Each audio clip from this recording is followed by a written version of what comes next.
Bonjour à vous tous, bienvenue dans cette webconférence CRPE sur une des épreuves orales. J'ai le plaisir d'accueillir en cette fin de journée Ève Lelegalan, qui est inspectrice honoraire chargée de mission académique école maternelle à Paris. Et pour cette webconférence, nous avons fait le choix de nous focaliser sur une partie de l'épreuve orale d'entretien qui est consacrée à la projection dans le métier avec une mise en situation professionnelle. Donc, les participants arrivent doucement mais sûrement. On va démarrer déjà la webconférence pour pas perdre de temps. Et de toute manière, le début sera aussi visionnable en replay. Vous en serez informés par mail. Donc, Ève, bonjour. Merci d'être avec nous. Et je propose de démarrer immédiatement. Un petit sommaire, juste, donc l'épreuve orale d'admission. Elle va nous expliquer un peu quel est le cadre, ce qui est attendu de vous. On aura ensuite un cas pratique que vous avez pu consulter sur léa.fr. Et enfin, nous aurons une session de questions et réponses. Je vous rappelle à ce titre que via GoToWebinar, vous avez la possibilité de poser en direct vos questions et par écrit et je serai votre porte-parole pour les poser à Ève. Je les regrouperai évidemment si certaines se recoupent par la problématique. Donc Ève, la parole est à toi pour l'épreuve orale d'admission, partie projection dans le métier. Merci Stéphanie, c'est un grand plaisir de savoir que vous êtes à l'écoute et de vous accompagner par cette webconférence dans la préparation de cette partie de l'épreuve qui vous amène petit à petit à envisager en fait le métier au sens plus professionnel maintenant, hein. Cette partie de l'épreuve, elle est importante parce que le jury doit pouvoir, se représenter, à partir de vos, présentations, mais aussi de vos réponses aux questions posées. Il doit pouvoir se représenter que vous serez en capacité de vous trouver devant un groupe d'élèves, assez rapidement, c'est-à-dire à la prochaine rentrée scolaire. Donc il faut que vous ayez ça en tête. Il faut que vous arriviez en fait à vous identifier, à vous mettre dans la peau, hein. Souvent je dis, il faut se mettre un peu dans la peau, de l'enseignant et d'avoir en fait des réponses ou des analyses qui correspondent à peu près à ce que vous feriez et ce que vous diriez si vous étiez en situation. On est vraiment dans des mises en situation. Alors, cette épreuve de projection dans le métier, le premier challenge pour vous, c'est d'arriver en fait à bien vous situer dans le timing des différentes parties de l'épreuve. La première partie, elle est assez rapide, hein, c'est 15 minutes.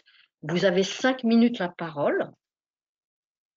Donc c'est vous, dans un premier temps, qui allez exposer en fait votre, parcours en mettant en évidence les points saillants de votre expérience qui permettent au jury de se dire: «On voit bien en définitive dans ce parcours quels sont les éléments qui vont être, transmis ou transférables dans le métier que le candidat envisage», hein. C'est vraiment déjà un peu, non pas faire, j'allais dire la présentation, un petit peu descriptive de votre parcours, c'est déjà une mise en perspective de ce que vous avez, fait, hein, de ce que vous avez, vécu comme expérience, de ce que vous avez comme formation qui permet cette mise en perspective permet de vous situer déjà dans une, position d'enseignant. C'est voilà en quoi ce que j'ai fait jusqu'à maintenant, ce que j'ai appris me permet de penser que je vais pouvoir effectivement rentrer facilement dans le métier.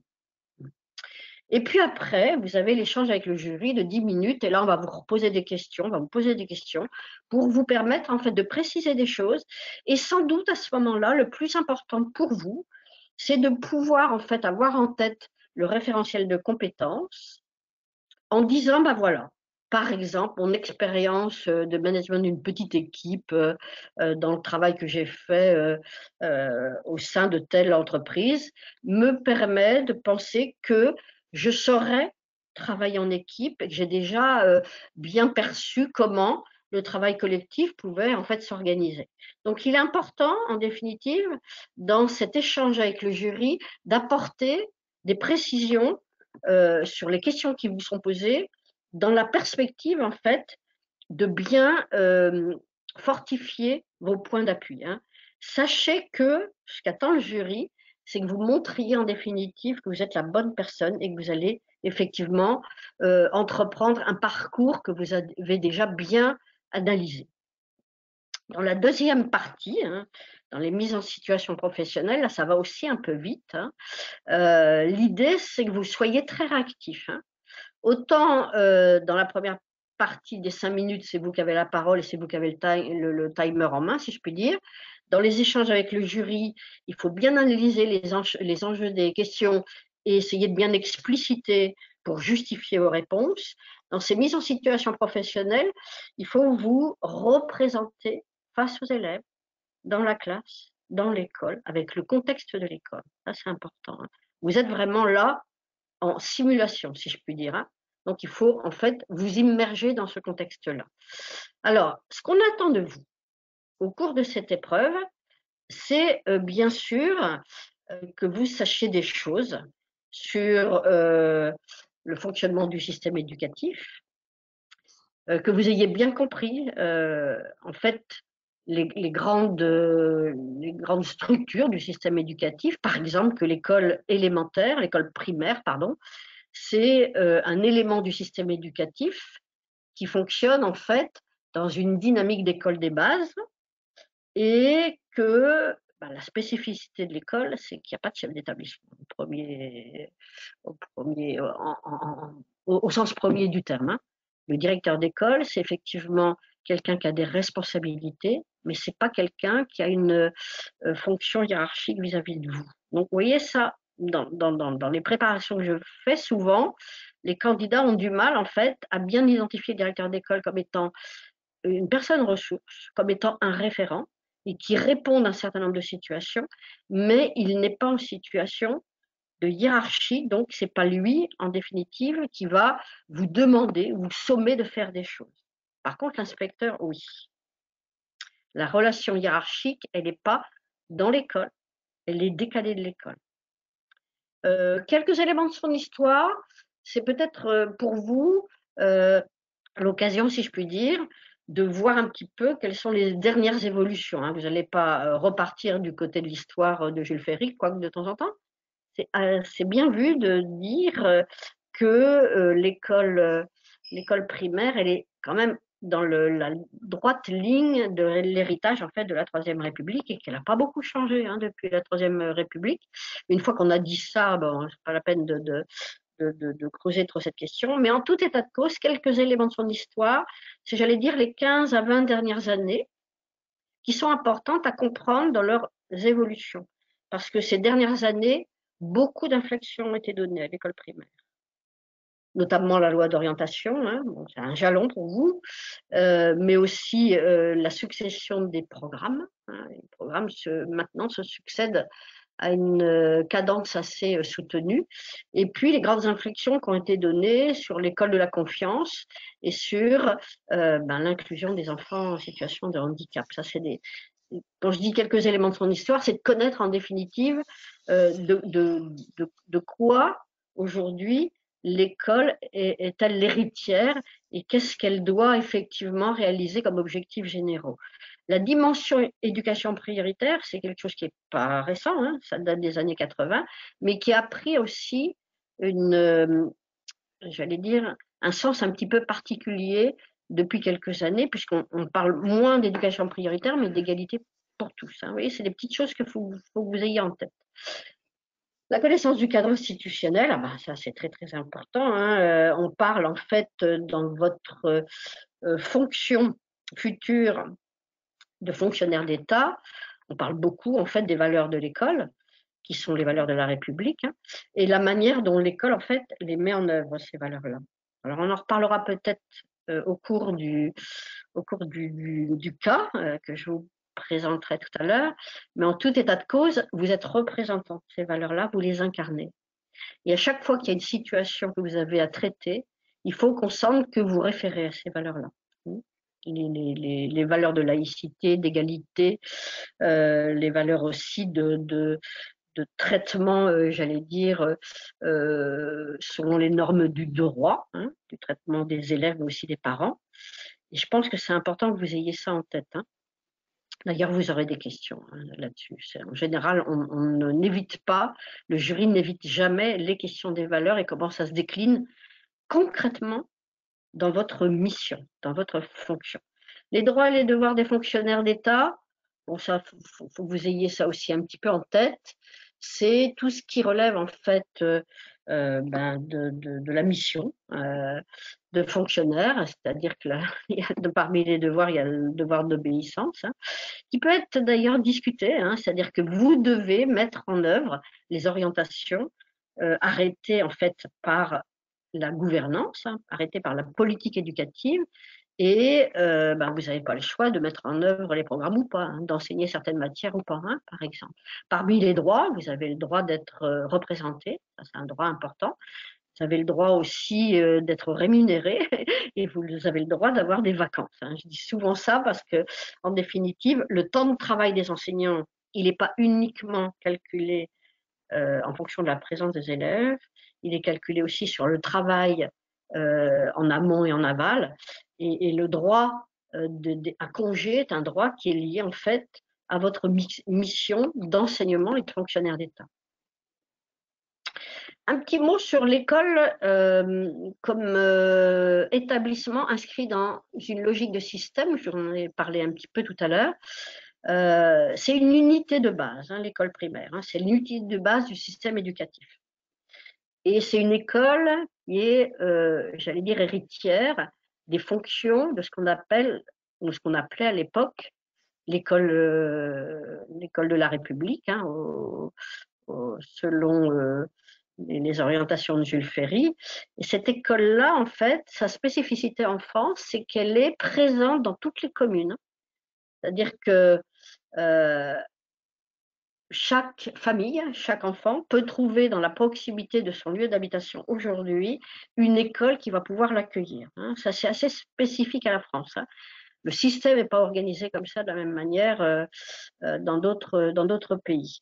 Donc, c'est l'école des bases, c'est la base, c'est l'établissement et la base du système éducatif qui emmène les enfants vers la scolarité obligatoire, hein, c'est-à-dire qu'elle a pour mission de passer en fait les élèves vers l'unité collège en leur donnant, en les dotant de toutes les compétences et tous les outils pour pouvoir réussir leur scolarité obligatoire jusqu'à 16 ans, hein. Et c'est aussi un système, l'école, parce qu'elle est inscrite dans le fonctionnement d'une gestion administrative, hein. Le chef d'établissement n'est pas présent dans l'école au sens premier du terme, puisque l'inspecteur donne la responsabilité par délégation au directeur d'école, mais que c'est la circonscription, hein, qui gère les écoles primaires, ce qui n'est pas le cas dans les collèges et les lycées.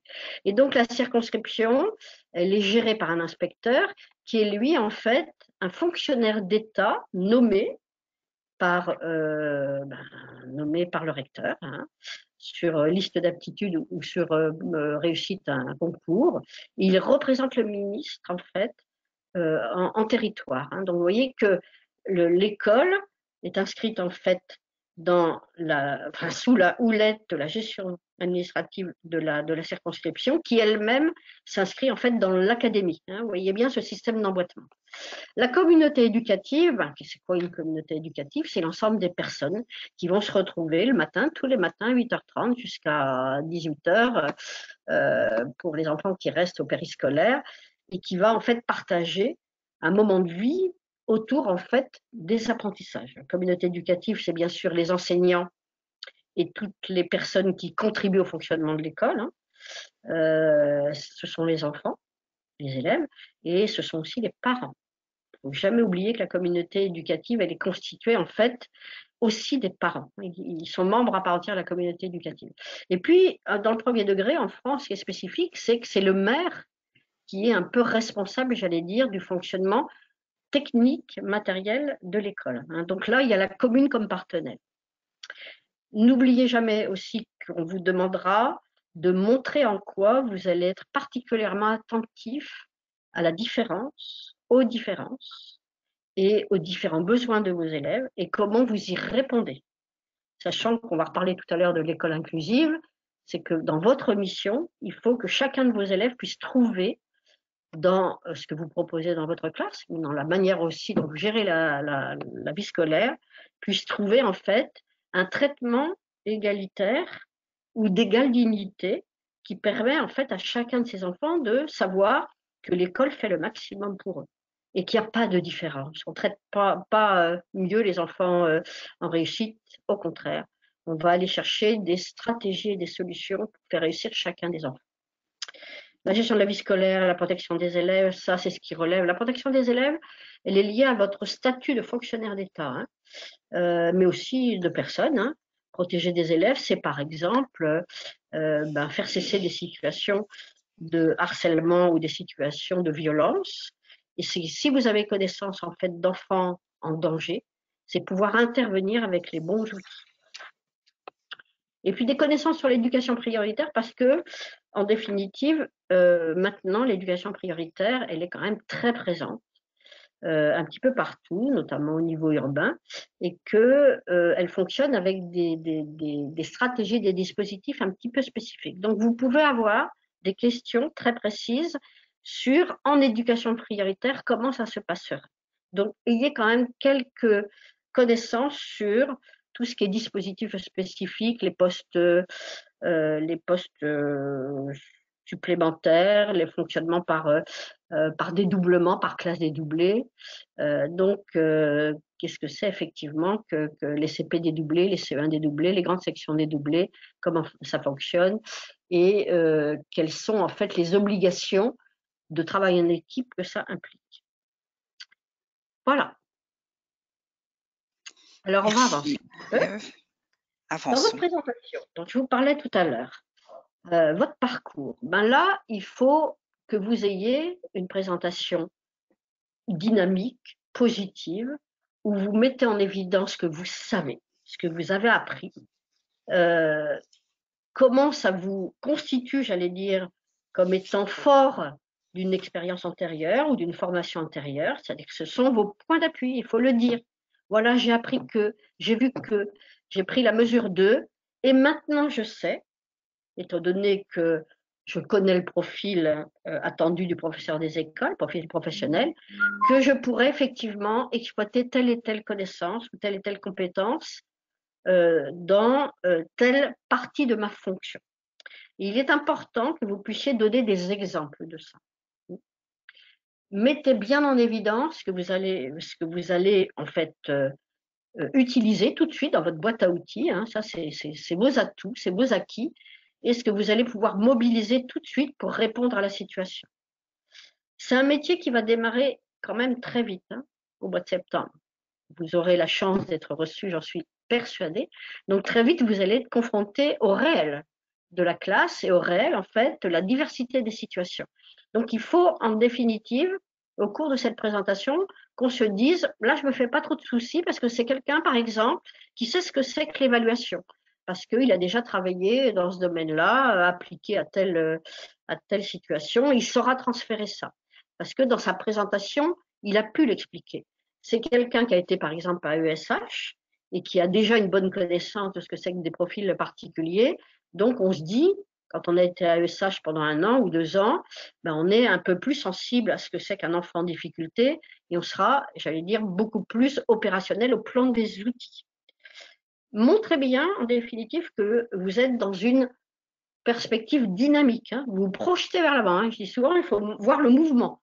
Je suis ça, j'ai acquis ça, j'ai telle expérience, et maintenant, mettez-vous en avant, projetez-vous. Voilà ce que je peux faire, voilà ce que je vais faire, et voilà comment je vois les choses. Donnez déjà un point de vue sur ce que vous pensez que vous allez être en tant qu'enseignant. Soyez sincère, c'est important. Montrez que votre motivation, elle est sérieuse. Ça, c'est quand même une partie des attendus du jury. Elle est sérieuse et qu'on va pouvoir vous confier des enfants parce que vous avez vraiment envie de ça. Souvent, je dis c'est un métier qui se mérite. Bon, c'est un métier extraordinaire, magnifique. C'est un métier aussi qui exige beaucoup d'investissement, hein, personnel, beaucoup de savoir et de connaissances, beaucoup de mobilisation aussi humaine et relationnelle, mais c'est un métier fabuleux parce que c'est un métier de relation et c'est un métier d'éducation, donc on a une sacrée responsabilité, mais il nous est renvoyé de la part des élèves beaucoup de satisfaction aussi. Donc c'est important que vous soyez sincère. Ève, une petite question que j'aimerais bien, te poser tout de suite, hein, qui nous a été, voilà, écrite sur l'espace. Plusieurs, candidats se posent la question: «Est-ce qu'il y a un plan, une recommandation de plan à suivre quand, le candidat se présente?» Je pense que tu l'as un peu dite, en fait, en Oui, parlant, mais en gros, quel serait un peu le fil conducteur pour préparer cette présentation de soi et ses motivations? voilà. Alors il faut que dans votre parcours, vous alliez vous analyser ce qui constitue en définitive des atouts directement transférables dans le métier, hein. C'est-à-dire que vous avez peut-être fait des centres de vacances, ça c'est super intéressant. Par contre, si vous avez, je sais pas, travaillé pendant 6 mois ou 1 an dans une entreprise qui fabriquait des bouquets de fleurs, bon, vous pouvez peut-être passer sous silence certains éléments de votre expérience qui ne sont pas significatifs parce que, en définitive, il faudra aller chercher très loin pour voir les transferts, montrer les transferts, puisque vous avez cette analyse de votre parcours qui vous permet de dire ça, je l'ai construit et ça, je vais le mettre en œuvre tout de suite. Donc, choisissez quelques éléments, j'allais dire significatifs de votre parcours qui sont directement transférables dans le domaine de l'éducation, c'est-à-dire la relation aux enfants, dans le domaine de l'enseignement, c'est-à-dire dans la transmission de connaissances, et dans le domaine, en fait, du travail en équipe. Je redis un petit peu ce que j'ai dit tout à l'heure concernant l'école comme système. Vous serez face à vos élèves dans une classe, mais vous travaillez dans une équipe avec des collègues, en lien avec un directeur, avec des maîtres de réseau, avec des partenaires. Donc, vous allez travailler dans une communauté.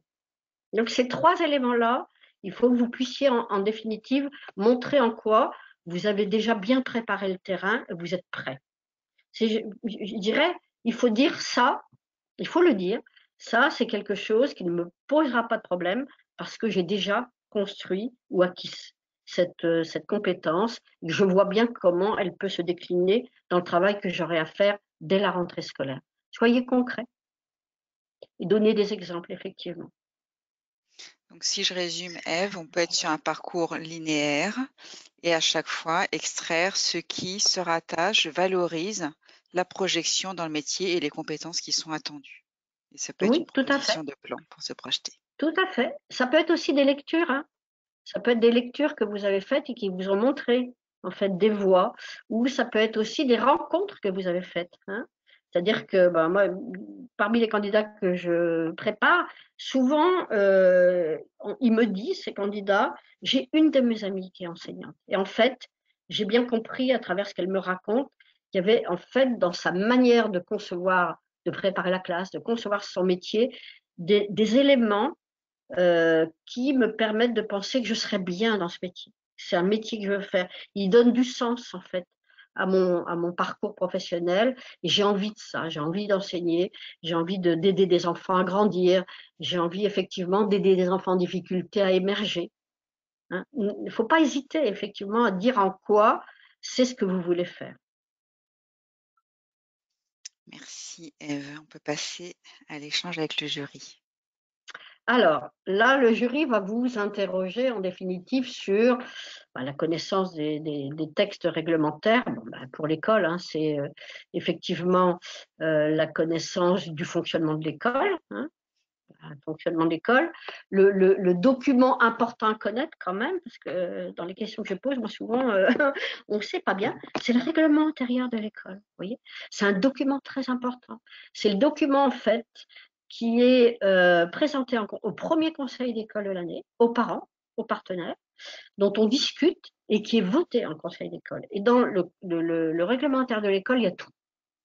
Il y a le droit, il y a tout ce qui est orientation du fonctionnement de l'école. Donc, il y a le code de l'éducation hein, qui est cité, et il y a en fait, des articles qui définissent les modes de fonctionnement de l'école.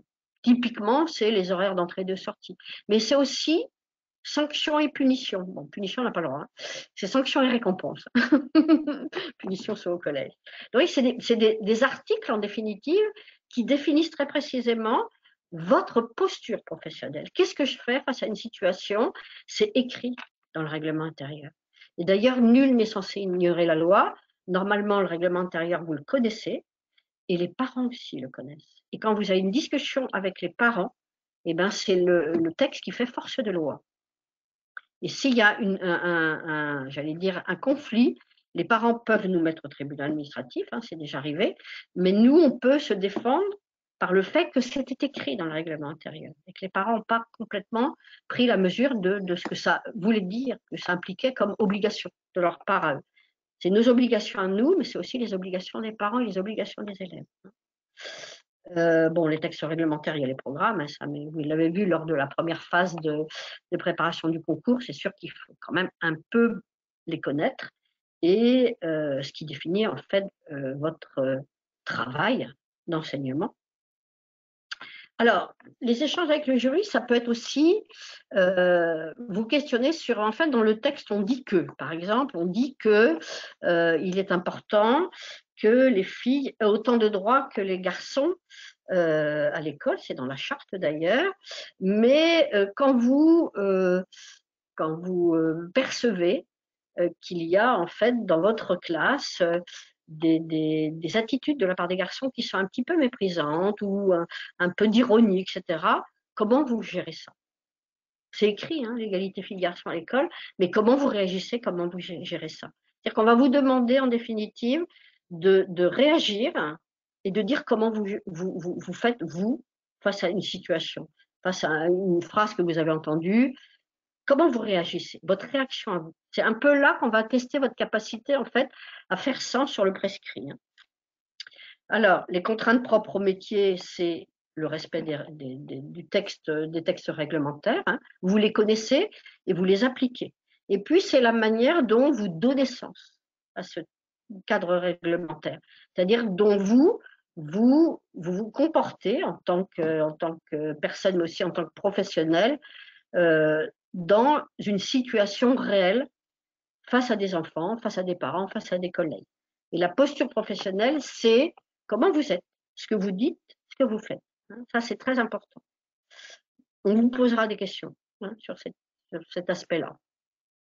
Et puis donc, vous aurez des questions aussi sur la relation avec les élèves, hein, la relation en termes, j'allais dire, d'autorité, hein. Le maître fait autorité dans sa classe, hein. Il fait autorité parce qu'il est détenteur du savoir, mais parce qu'il est garant aussi de l'application des règles, hein. Vous faites autorité, hein.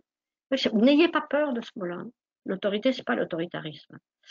Donc, vous pouvez avoir des questions sur comment vous, vous imposez, j'allais dire, comment vous faites reconnaître votre autorité. Pas vous imposer, vous faites reconnaître, hein, y compris face aux familles. Et puis comment, dans le travail en équipe, avec des enseignants qui ne sont pas forcément, j'allais dire, tout à fait dans la même longueur d'onde que vous pouvez réagir. Ça, c'est important.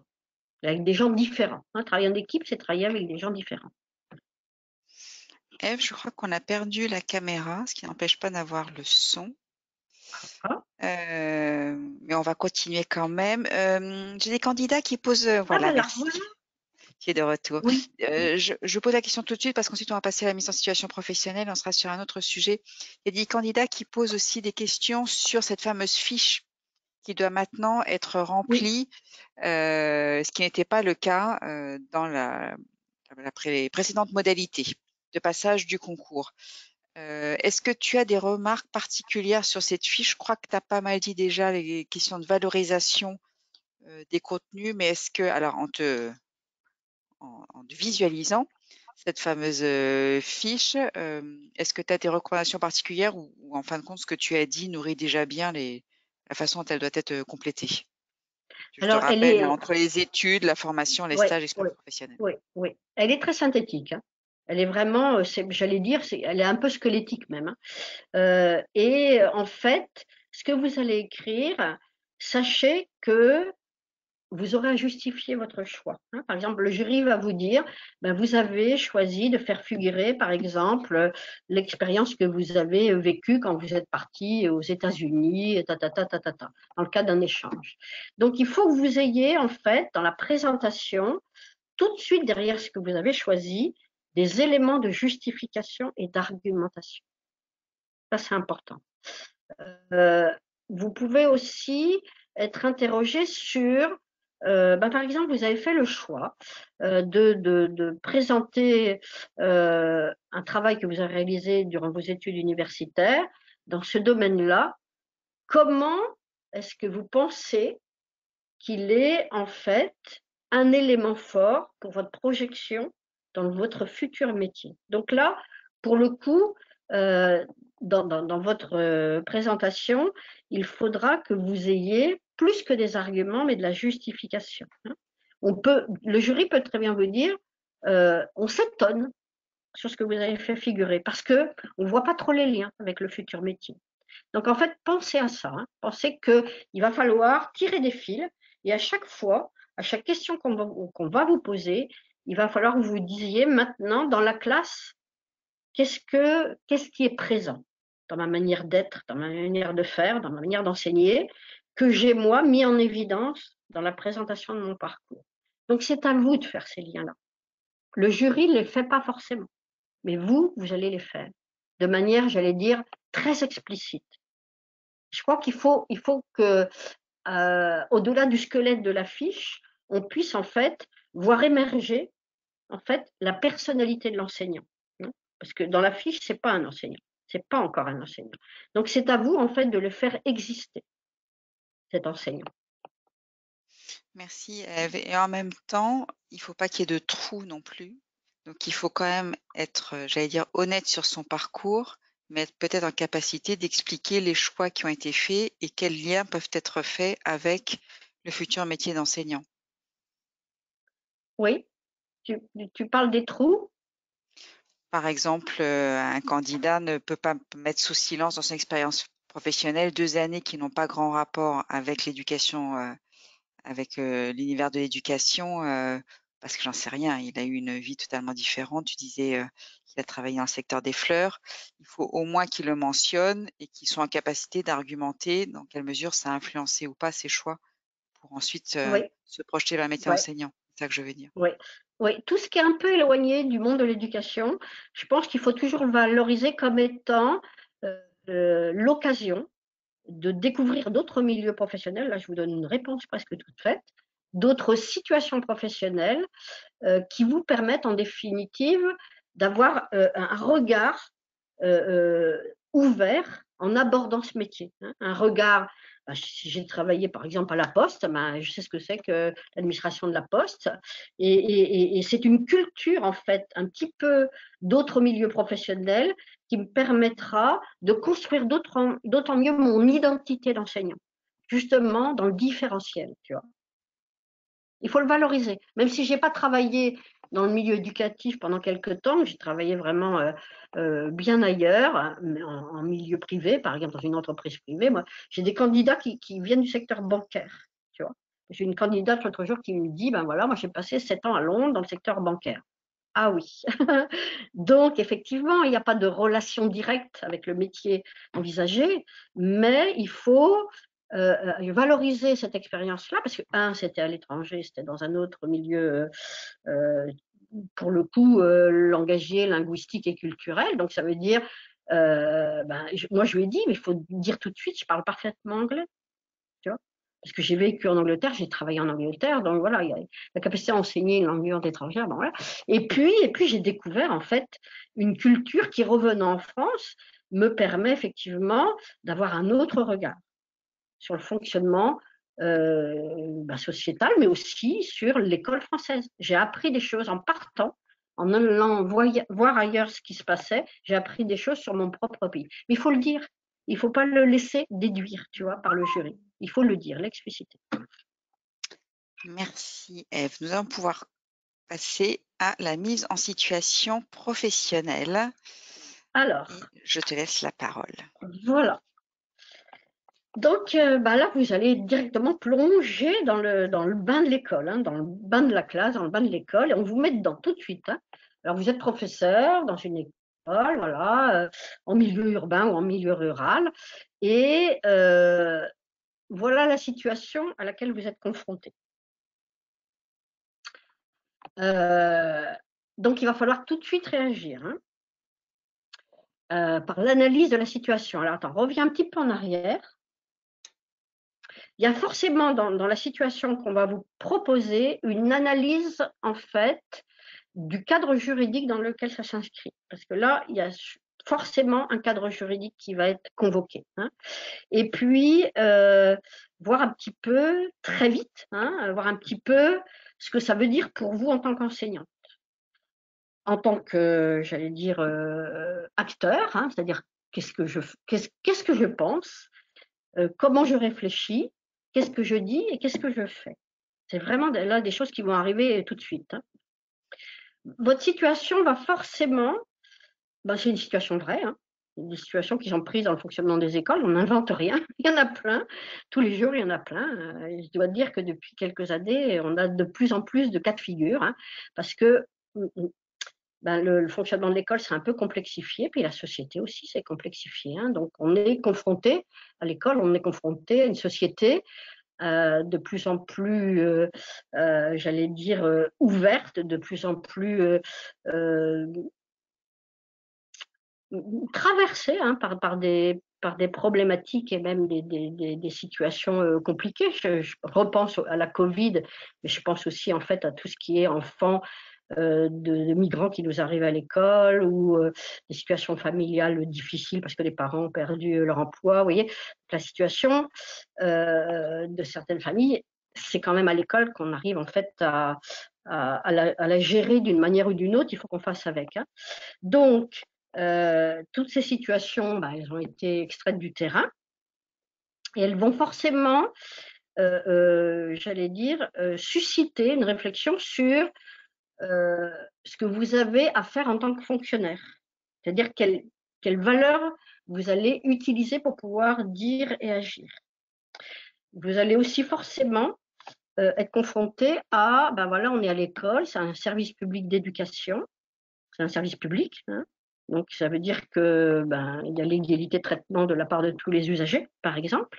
C'est un service d'éducation, c'est-à-dire qu'on est chargé de construire en fait des parcours d'enfants en leur transmettant des connaissances, mais en étant dans la coéducation avec les familles, hein. C'est très fort, hein, sur l'école primaire, c'est la coéducation. Et puis, on est chargé aussi de construire en acte l'égale dignité de tous nos enfants, de tous les élèves, et de faire en sorte qu'eux, ils puissent construire ces valeurs-là à travers nos manières de faire, à travers nos traitements et à travers nos postures. Ça, c'est très important. Alors, je reparle une minute des valeurs de la République qu'on a évoquées tout à l'heure, la liberté. La liberté, effectivement, c'est surtout la liberté d'apprendre et de penser, hein. Ce n'est pas la liberté de faire tout ce que j'ai envie de faire en dépit des règles et du droit, hein. L'égalité de traitement, on en a déjà pas mal parlé, hein, quel que soit le sexe, la couleur, la religion, l'appartenance culturelle et j'allais dire aussi sociale des enfants. Ils sont tous traités de la même manière.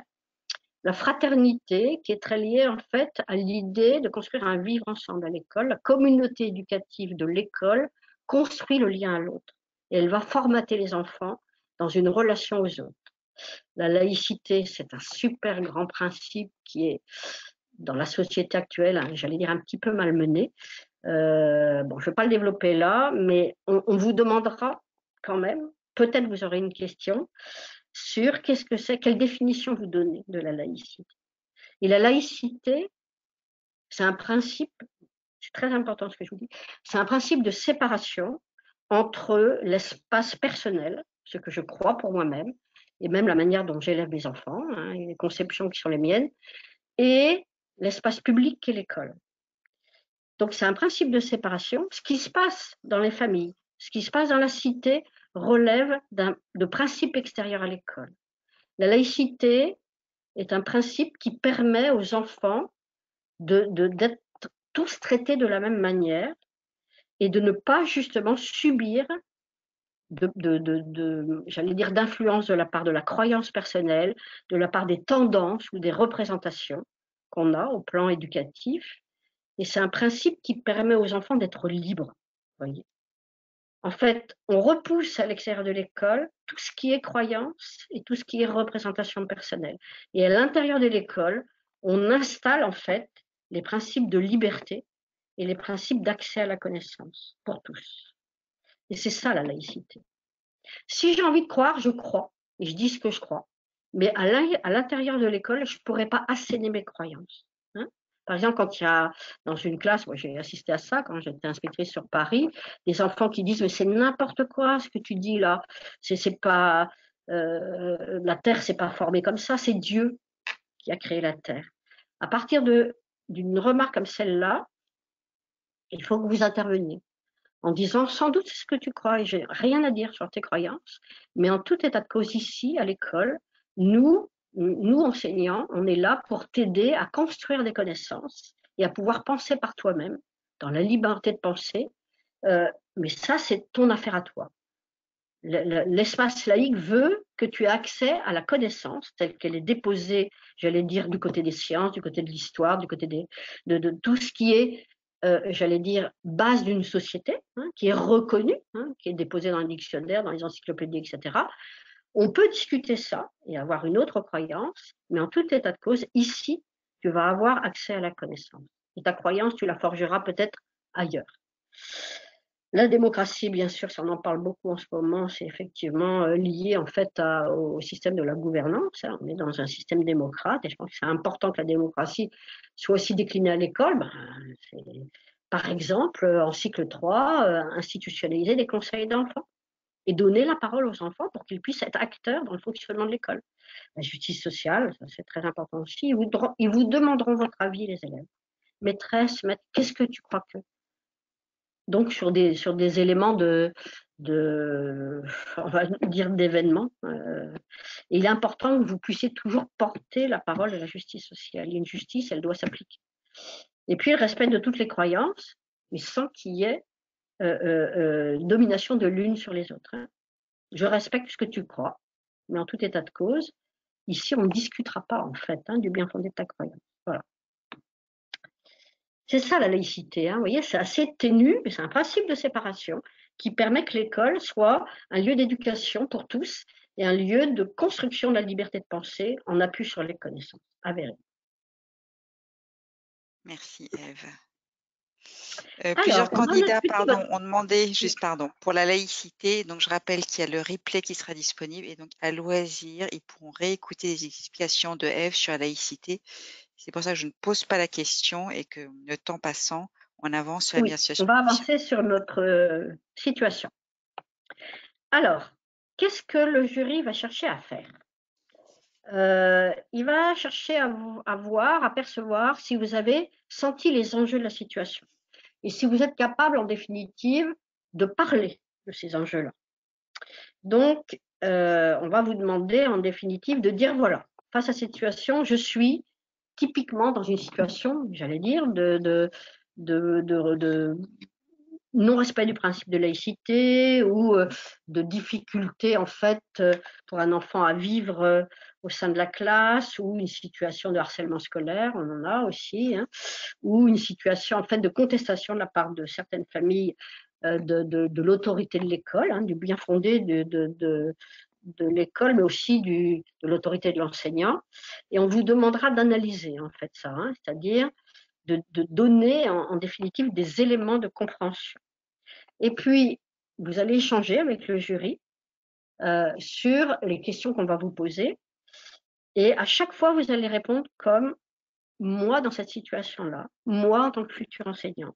Il me semble que, je pense que. Vous pouvez vous tromper hein, dans vos réponses. On ne cherche pas une réponse juste, unique à une question posée.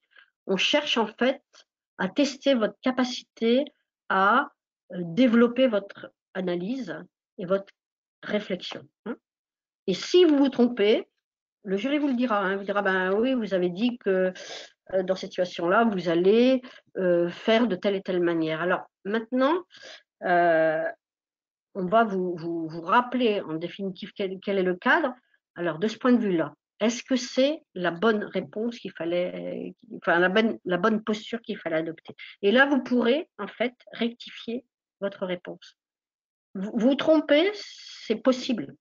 Et réagir à la remarque du jury, c'est nécessaire et c'est indispensable pour que vous puissiez justement tout de suite retrouver vos points d'appui. Le jury va vous balader un peu avec des questions pour tester votre capacité à réagir. La réactivité, c'est une compétence importante dans ce métier. Alors, on va tester vos connaissances, bien sûr, mais on va tester aussi votre capacité à problématiser. Problématiser, c'est voir les enjeux un peu complexes d'une question. Alors, organisez-vous.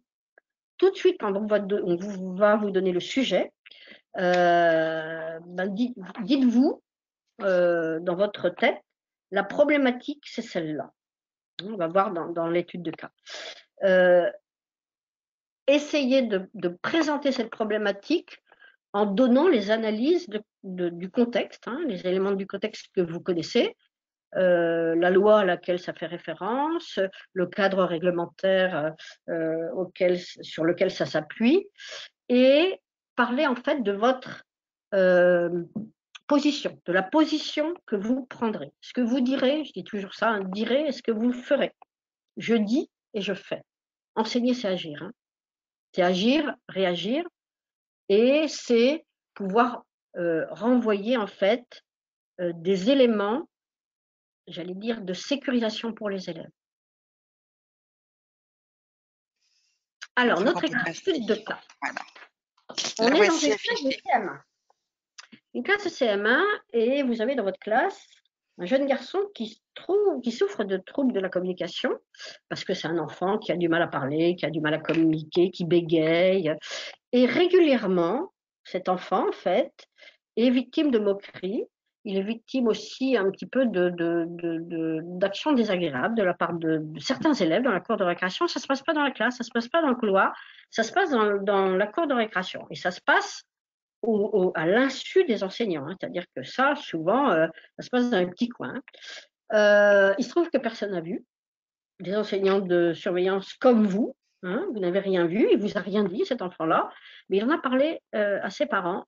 Et ses parents, en fait, demandent à vous rencontrer. Parce que, en fait, ils disent, notre fils est en souffrance dans votre classe, dans votre école, et on voudrait savoir, en définitive, ce qui se passe et si on peut faire cesser ça. Il y a des attentes de la part des parents. Donc alors, la problématique de fond de cette situation-là, c'est un jeune garçon qui est en inclusion, puisqu'il est différent des autres, il a en fait des besoins particuliers, il devrait être protégé. De ce point de vue-là, il devrait, j'allais dire, observer avec plus de vigilance, d'attention et de bienveillance que les autres. Ça veut dire que les enseignants de la cour de récréation qui n'ont rien vu, d'une manière ou d'une autre, ils sont un peu fautifs quand même. Ce que dit la loi de l'inclusion des élèves, là, il faut aller rechercher la loi de février 2005. Il faut que vous la connaissiez, cette loi-là, elle est importante, parce qu'elle a modifié la place des enfants handicapés à l'école. Elle leur a donné une place au même titre que les autres élèves. Donc, ils ont accès de droit à la scolarisation.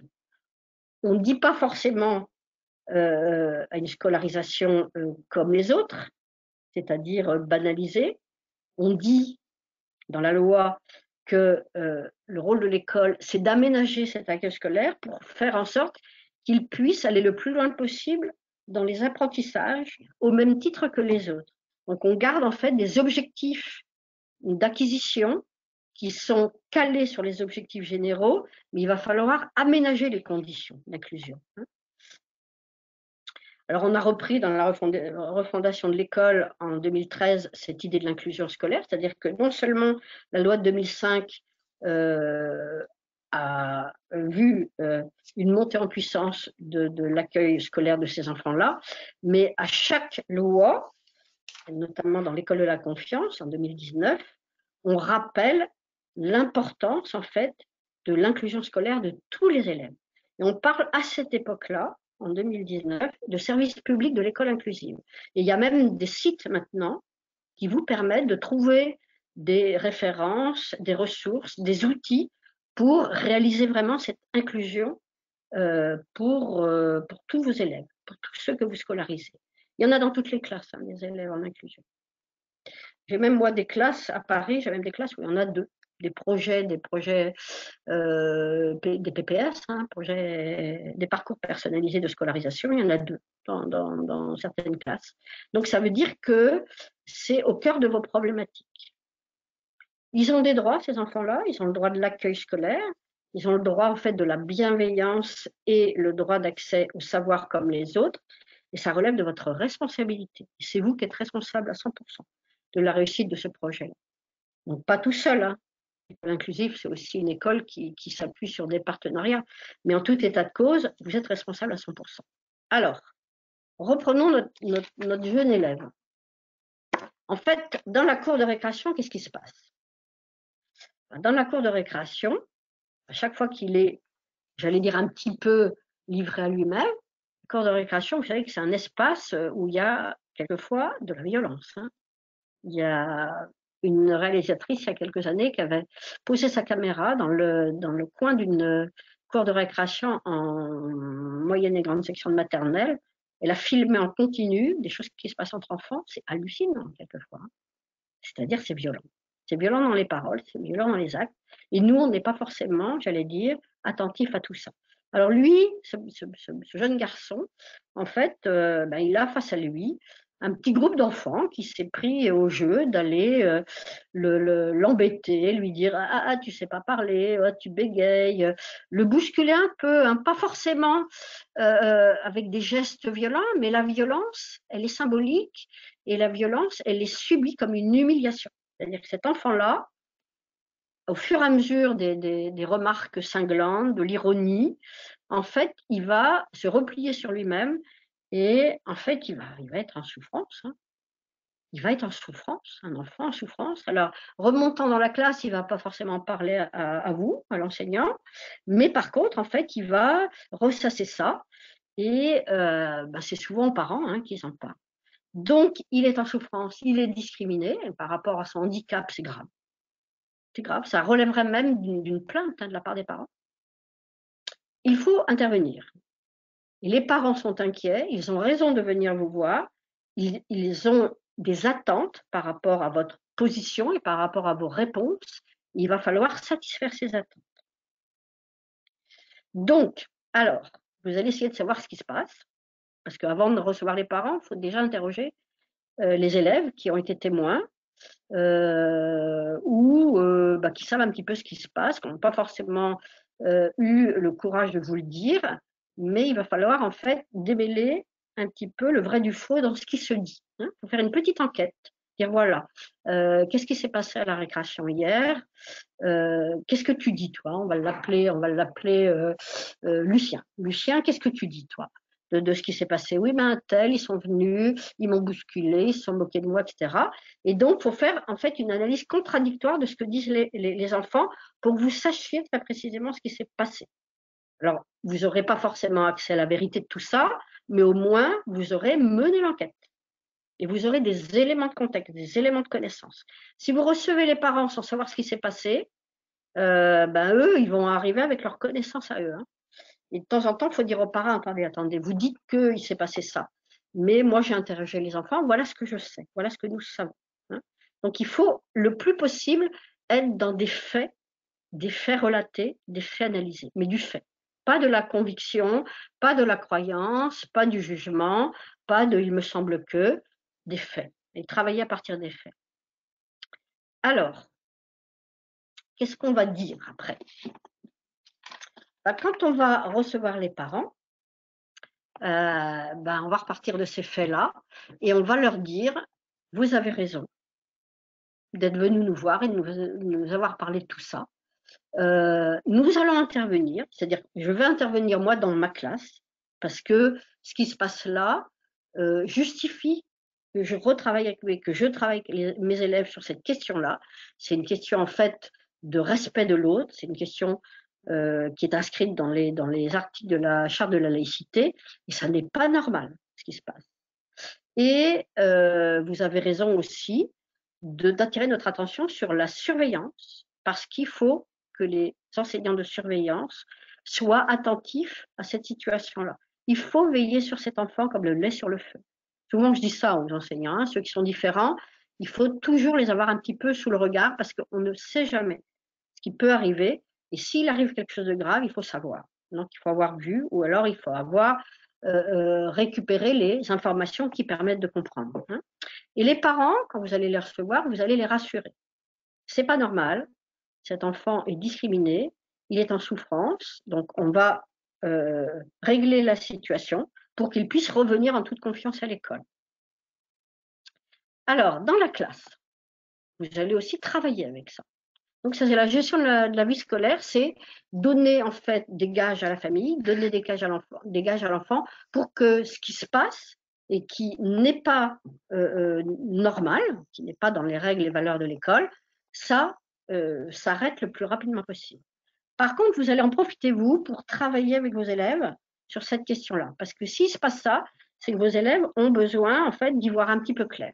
Alors, dans la classe, qu'est-ce que vous allez faire?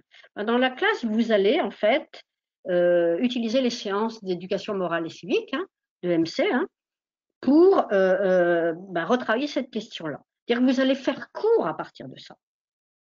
Il faut toujours reprendre ça du côté de la réflexion et de la connaissance, hein, pour pas verser dans le jugement moral. Hein. Dire aux enfants, c'est pas bien ce que vous faites, arrêtez, ça c'est du jugement moral.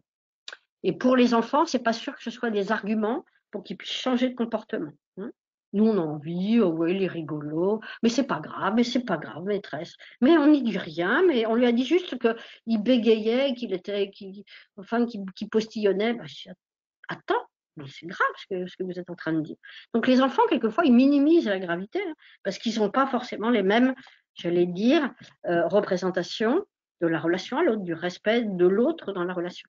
Alors, parmi les pistes que vous allez utiliser, vous allez reprendre la charte de laïcité, vous allez retravailler dessus. En reprenant la situation de l'école et en l'ouvrant à d'autres situations pour généraliser. Ce que ça veut dire en tant que, j'allais dire,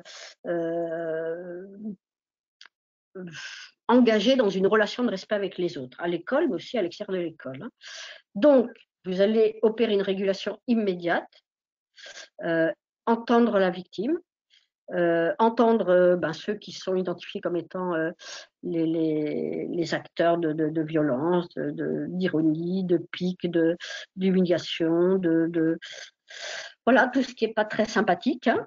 Et puis, des témoins éventuels, vous allez les chercher. Qui est-ce qui a vu quelque chose? Et vous allez leur dire qu'il est important qu'ils disent ce qu'ils ont vu. Non pas pour, j'allais dire, faire de la délation sur leurs copains, mais pour essayer en fait de donner un éclairage particulier à cette situation. Il faut qu'ils en parlent. Vous savez, on le dit souvent dans les situations de harcèlement, il faut inciter les enfants à dire. Si on veut que ça cesse, il faut que les enfants parlent. Donc rassurez l'enfant, rassurez vos élèves aussi, hein, et puis leur dire, mais ça s'est passé, mais ça ne se passera plus. C'est-à-dire qu'on va faire en sorte que tout ça cesse. Alors, il faut en parler au sein de l'équipe des maîtres, parce que ça s'est passé durant la récréation. Il y avait les enseignants en surveillance de récréation, ils sont tous concernés.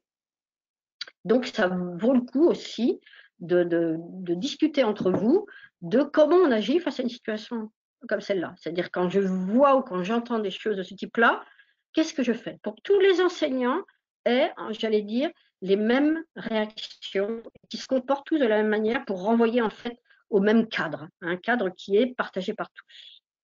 En EMC, vous allez peut-être proposer un débat en reprenant une situation, pas celle-là, hein, là vous allez en introduire une autre, pour demander aux élèves d'analyser la situation et de dire quel est leur point de vue. Et ça, c'est important. Et puis, vous allez peut-être aussi aux élèves reparler des règles de vie de la classe, du règlement intérieur, parce que dans le règlement intérieur, il y a comment se passe la récréation, c'est écrit noir sur blanc. Hein. Donc, elle doit se passer en fait pour tout le monde dans le respect en fait de l'intégrité, dans la protection de tous les élèves. Hein.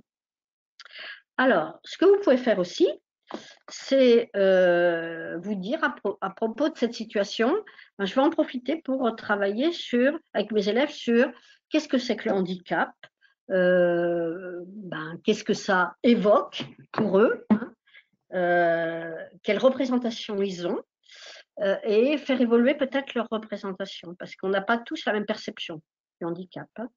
Donc, il est important de leur proposer en fait des situations de, j'allais dire, de réflexion à propos de cette question du handicap. Alors, lors de la première séance, vous allez en fait essayer de leur faire dire ou de leur faire écrire ce qu'ils savent du handicap. C'est quoi être handicapé? Qu'est-ce que c'est une personne handicapée? Et là, vous allez voir qu'il y a quelquefois, quand ils lisent leur définition, il y a des représentations, voire j'allais dire des choses qui sont assez incroyables pour nous, hein, parce qu'en définitive, le handicap, pour certains enfants, il n'est pas normal. Et ben, comme il n'est pas normal, il n'est pas comme les autres, donc ben, il n'a pas forcément sa place avec nous. Donc, il y a des enfants qui sont vraiment dans le rejet, hein, du handicap, pour des raisons X ou Y. Après, sur la deuxième séance, vous allez élargir en fait la réflexion sur la différence. Et là, on va faire des petits jeux. On est tous différents, hein. Ben, d'abord, on a la couleur des yeux, la couleur des cheveux, la taille, etc. Les interroger sur quelle est leur différence à eux. Je me sens différent est-ce que je me sens différent, ou je ne me sens pas différent car, hein. Mais on peut aussi, car, ben voilà, je suis comme les autres, je, je réagis comme eux, parce que voilà, on a des choses en commun. Il est important, en fait, d'introduire la dimension de la différence à un moment selon un contexte. Par exemple, quand on se retrouve dans un groupe où, ben, je ne sais pas, moi quand je suis à l'intérieur d'un groupe de joueurs de football ou de joueurs de rugby, je me sens vraiment complètement différente, hein. Ou alors, si j'ai un souci de déplacement et qu'en fait, je me déplace avec une béquille parce que je me suis tordu la cheville, ben, face à tous ces gens qui courent pour prendre leur métro, je me sens différente aussi. Vous voyez, la situation de handicap et de différence, elle peut être liée au contexte, à l'environnement. Elle est souvent liée d'ailleurs à une situation qui va générer en fait un trouble, voire un malaise, hein.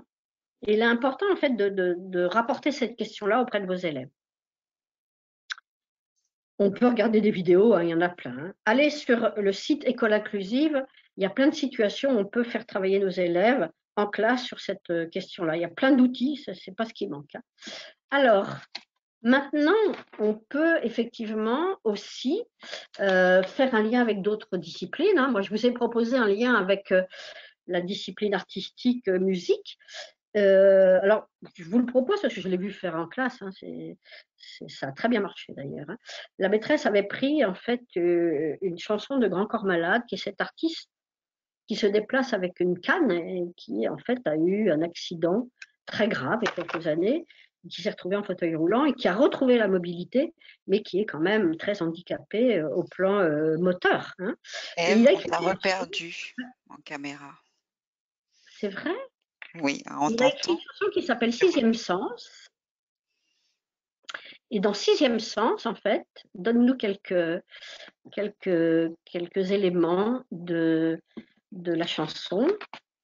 Le temps s'est accéléré d'un coup et c'est tout mon futur qui bascule. Voilà, dans cette chanson, il raconte en définitive comment il est passé d'une situation ordinaire et normale, il était comme les autres, à une situation où, en fait, il s'est retrouvé isolé dans un monde autre et il a fallu, en fait, qu'il se reconstruise avec toute cette dimension de retrouver sa place dans le monde des autres. Voilà. Et je trouve que dans cette chanson-là, en tout cas, les élèves ont bien percuté plein de choses. Bon, elle est intéressante, hein, parce elle a un côté poétique. En plus, il a une voix particulière, il porte bien les choses. Et en fait, tous les enfants ont été hyper sensibles à ce qu'il disait, du changement de situation, du changement important, voire fondamental dans sa vie, à partir du moment où il est passé du côté des non-valides. Et ça peut arriver à tout le monde. Voilà. Et on s'en sort. La preuve, il chante et il a trouvé sa voix. Vous voyez, c'est important cette sensibilité par une voix artistique. C'est important de la construire et de l'introduire en fait à l'école. Voilà. Bon, Merci Ève. Il y a encore quelques questions. On a un peu dépassé. Si tu arrives à remettre ta oui, caméra, je t'y je invite. vois. Sinon, Mais on va pourquoi il s'en va la continuer comme caméra? ça. Qu'elle est capricieuse, mais ça ne nous empêche pas de continuer. J'ai une question sur la répartition du temps dans ces deux mises en situation qui vont être proposées aux candidats. Te revoilà, je reviens Oui. aussi. Voilà. Le candidat, la candidate demande s'il y a 20 minutes, est-ce que c'est 10 minutes chaque mise en situation dans chaque exposé du candidat? Est-ce qu'il doit prendre en compte aussi le temps d'échange avec le jury? Est-ce qu'il doit se dire, je consacre exactement 10 minutes à la première question, 10 minutes à la deuxième question, il peut se dire par exemple 15 et 5. Est-ce qu'il y a des recommandations là-dessus? Alors là, c'est simple, Stéphanie. Le timing, c'est le jury qui le fait. En D'accord. fait, la première mise en situation, il va la proposer et il va y avoir tout de suite des échanges, hein. Des échanges qui peuvent être nourris, hein. C'est effectivement, dans l'épreuve d'oral, je trouve que, c'est une mise à l'épreuve dans le sens où on va demander en définitive, une réactivité extrêmement forte, hein.